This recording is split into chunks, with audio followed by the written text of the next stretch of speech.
Terus, waktunya cepet ya.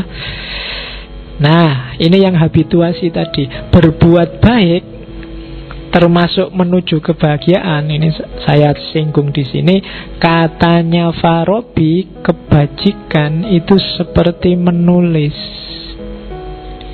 Perilaku utama itu seperti seni menulis. Semakin orang berlatih mempraktekkan, maka tulisannya akan semakin baik. Moralitas juga begitu, kebajikan juga begitu. Semakin orang membiasakan diri menjalankan kebajikan, semakin dia menjadi bijak. Dan kalau sudah bijak, dia akan bahagia. Nah, itu teorinya. Jadi, jadilah orang baik, maka kalian akan bahagia. Sementara belum sempurna kebaikanmu, bahagiamu juga dalam proses menuju kesempurnaan. Jangan menyerah, latihlah terus. Kayak kamu nulis itu loh. Nulis pertama nggak bisa dipahami, nulis kedua agak dipahami, nulis ketiga mulai enak bahasanya, nulis keempat mulai nyalo, terus begitu. Tapi kalau kalian nggak latihan-latihan, merasa sudah ngerti, merasa sudah bisa dan selesai, ya kalian nggak akan jadi orang bijak. Meskipun punya wawasan tentang kebajikan, harus dijalankan. Kayak kalian latihan nulis. Ya sebenarnya nggak cuma nulis, ngomong juga begitu. Pertama grogi, lama-lama mesti setengah grogi, terus seperempat groginya, terus ndak grogi sama sekali. Bahkan terus nggak dikasih jatah ngomong pun kamu angkat tangan biar bisa ngomong. Nah itu karena sudah terlatih. Jadi hidup ini semacam itu yang tadi saya sebut habituasi. Awal memang rasanya nggak enak. Biasanya kamu nggak sodako.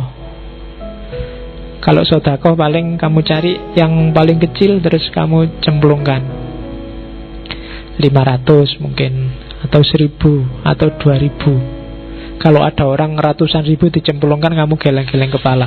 Paling mbok anggap orang itu ndak pinter ya, 100.000 kok dicemplungin. Tapi coba kamu biasakan, ngasihlah tiap Jumat 100.000.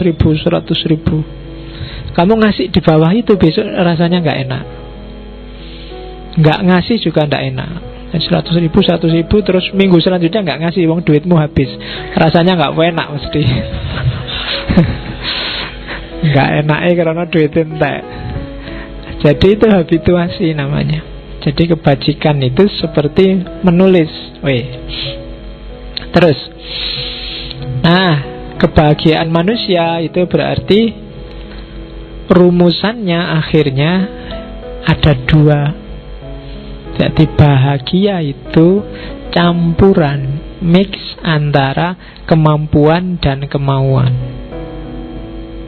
Mikir itu kan kemauan, pengetahuan itu kemampuan, berkarya itu kemauan plus kemampuan, moralitas itu kemampuan. Jadi akhirnya bahagia itu gabungan antara kemampuan dan kemauan. Rumusnya, ini rumus dari Tahsilus Sa'adah. Setiap orang dapat memahami kebahagiaan dan dia punya perangkat untuk hidup bahagia. Tidak terkecuali siapapun. Tidak miskin, tidak kaya, tidak muda, tidak tua. Dia punya fasilitas lengkap untuk hidup bahagia. Allah tidak akan menganaktirikan siapapun. Jadi kita punya alat, kita punya fasilitas untuk bahagia. Cuma masalahnya tidak semua orang mau mendayagunakan fasilitas itu. Dikasih akal tidak mau mikir, dikasih imajinasi tidak mau kreatif, dikasih insting dicuekin, dikasih naluri dimatikan, ya selesai. Jadi tidak semua orang mendayagunakan kapasitasnya. Itu nanti yang jadi sumber kebahagiaan tidak tercapai. Padahal ada rumus yang ketiga. Tidak semua orang yang mendayagunakan kapasitasnya otomatis jadi bahagia. Karena kadang-kadang kebahagiaan tidak jadi tujuannya. Kamu mikir tujuannya untuk nipu.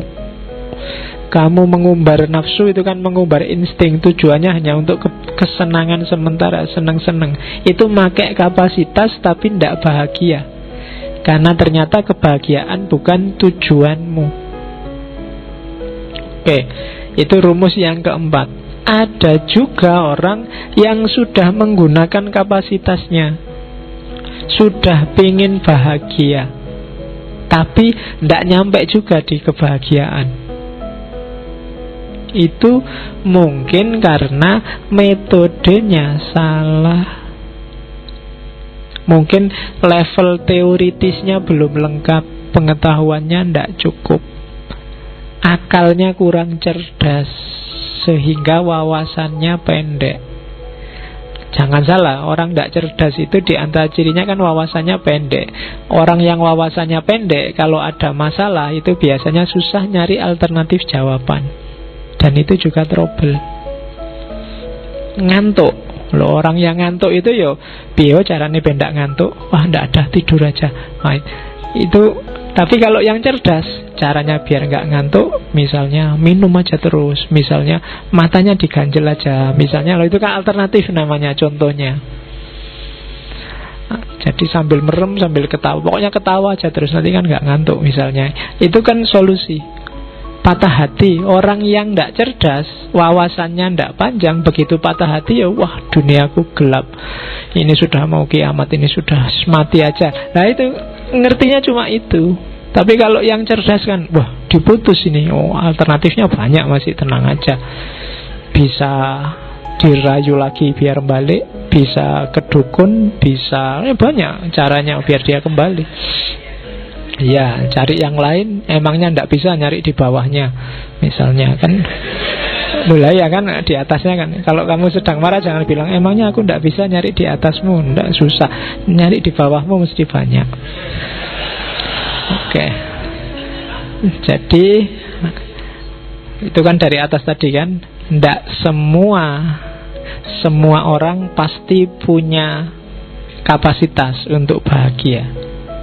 Cuma tidak semua orang menggunakan kapasitas itu. Yang kedua, dari semua orang yang ada, orang yang menggunakan kapasitas tapi tujuannya bukan kebahagiaan, ia tidak akan bahagia. Ada orang yang menggunakan kapasitas tujuannya kebahagiaan tapi tidak nyampe atau belum nyampe dalam bahagia karena mungkin prosesnya belum penuh. Dan orang yang terakhir ini harus sabar di dalam menempuh 4 keutamaan tadi. Keutamaan teoritis, keutamaan berpikir, keutamaan moralitas, dan keutamaan praksis. Baru dia bisa bahagia.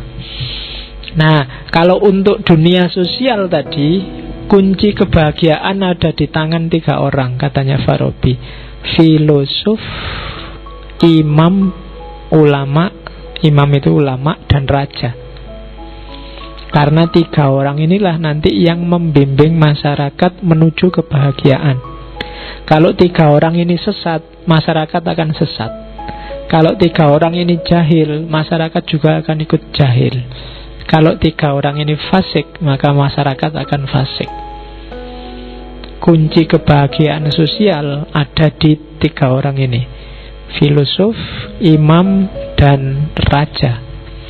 Raja sekarang presiden, imam sekarang para kiai, para ulama, filosof sekarang belum jadi, baru ngaji filsafat ini. Ya, kalau raja, presiden gajinya besar, ulama punya pondok ya sangune gede, amplopnya besar. Kalau filosof nggak ada yang peduli di Indonesia ini. Filosof itu jabatan yang saya tidak tahu apa sekarang masih ada. Apa ada misalnya di Kompas dicari seorang filosof, itu tidak ada. Kamu sampai teler nyari tidak akan ketemu. Dicari seorang filosof itu tidak ada. Oke, kalau zaman dulu di Jawa namanya begawan. Begawan itu tidak pantas lagi sudah ngurusi dunia, ya memang harus ngurusi umat. Oke ya. Jadi penuntunnya kota, penuntunnya negara itu satu di antara tiga. Kenapa Indonesia hari ini menurutmu kacau dan rusak? Itu pasti gara-gara tiga orang itu. Kalau bukan rajanya, pasti imamnya atau filosofnya. Kalau bukan presidennya, pasti para rohaniwannya atau paling tidak para intelektualnya. Kuncinya di situ. Kalau tiga-tiganya orang curang atau orientasi kelompok atau cari enaknya sendiri, ya nanti umatnya, masyarakatnya pasti rusak. Kalau enggak fasikoh ya jahilah, atau jangan-jangan malah sesat dolalah.